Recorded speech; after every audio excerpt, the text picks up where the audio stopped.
ये संविधान का उल्लंघन है। संविधान में आर्टिकल 51A में लिखा हुआ कोई अंधविश्वास नहीं फैलाया जाएगा, कोई राम श्याम का नाम लिया नहीं जाएगा, साइंस से देश चलेगा।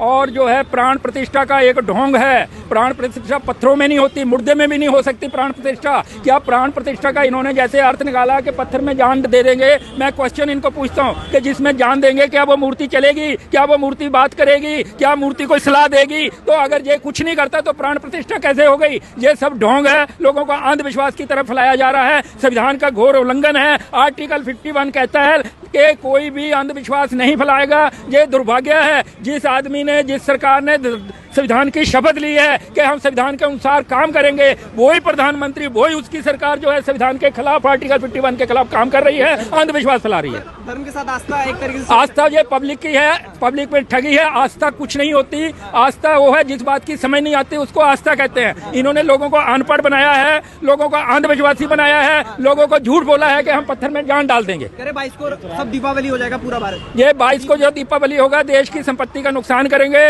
लोगों को खाने पीने के लिए तेल नहीं मिलता, ये सड़क में जला देते हैं। ये भी संविधान का विरोध है, ये संविधान का उल्लंघन है। नहीं, लेकिन बोला जा रहा है ना ऐतिहासिक काम किया ये ऐतिहासिक नहीं काम किया। ये सबसे आज काला दिन हुआ है। बाबरी मस्जिद को गिराकर एक वहाँ नकली मंदिर बनाया।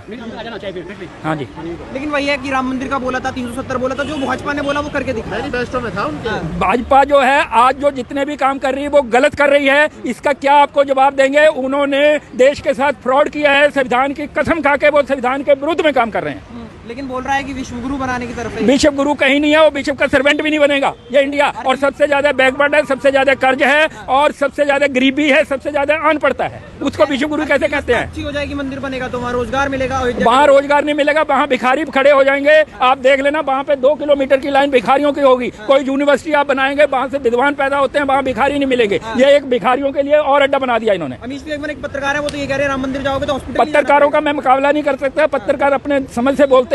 ये राम से, नाम से, धर्म के नाम से देश विकास नहीं करेगा, देश साइंस से विकास करेगा। इंडिया इसलिए गरीब है कि यहाँ के जो सरकारें हैं, यहाँ के जो प्रधानमंत्री है, लोगों को अंधविश्वास देकर सत्ता में आते हैं और फिर लोगों का बेवकूफ बनाते हैं और लोगों को अनपढ़ रखते हैं। कह रहे हैं 24 में भी मोदी जी की कोई काट नहीं है, मंदिर जिता। जो कह रहे हैं वो काट नहीं है, लेकिन आज वकीलों ने ये ठाना है कि मोदी हेराफेरी से आता है, ईवीएम मशीन से आता है, और इसके खिलाफ हमने संघर्ष करना है। सर, सिखों को तो न्योता दिया गया है, नियम सिखों को जो है हर तरह का आदमी है, समझदार आदमी है, बुद्धिजीवी है, हर समाज में है। आप ये कहेंगे कि ब्राह्मण सारे बेवकूफ हैं, नहीं, ऐसा नहीं हो सकता। पंडित जवाहरलाल नेहरू ने किताब लिखी थी डिस्कवरी ऑफ इंडिया। उसने ये लिखा था कि ये सारे काल्पनिक भगवान है। इन नाम से कोई आज तक राम नहीं हुआ, कोई कृष्ण नहीं हुआ। ये मैं नहीं बोल रहा हूँ, पंडित जवाहरलाल नेहरू, जिसके नाम के आगे पंडित लिखा था, डिस्कवरी ऑफ इंडिया में उसने लिखा था ये सारी काल्पनिक कहानियां हैं। और इससे पहले आप नोट कर ले, सुप्रीम कोर्ट ऑफ इंडिया कह रहा है कि हिंदू कोई धर्म नहीं है और हिंदू का कोई देवता भगवान नहीं है। ये सारी इन्होंने एक भेड़चाल बनाई हुई है और ये उससे नाम से चला रहे हैं। सर, लाखों लोगों को रोजगार मिल रहा है। रोजगार कहीं नहीं मिल रहा है, केवल ब्राह्मणों को रोजगार मिलेगा। वहाँ शूद्रों की एंट्री नहीं होगी, बैकवर्ड की एंट्री नहीं होगी और पत्रकारों की एंट्री नहीं होगी। सर, सवाल तो सुनिए, प्रधानमंत्री देश का उल्लंघन आज उसने बहुत घोर अन्याय संविधान के साथ किया है। देश का संविधान उसने तार तार कर दिया। वो तो शूद्र हैं। प्रधानमंत्री शूद्र नहीं है, वो आरएसएस का काम है और आरएसएस का एजेंडा ही है लोगों को अंध भगत बनाना, लोगों को बेवकूफ बनाना। एक शूद्र आदमी मंदिर का प्राण प्रतिष्ठा में जा रहा ये आप कह रहे हैं, मैंने पहले ही आपको रिक्वेस्ट करी है, अर्ज करी है। हर समाज में समझदार लोग हैं, हर समाज में बेवकूफ लोग हैं।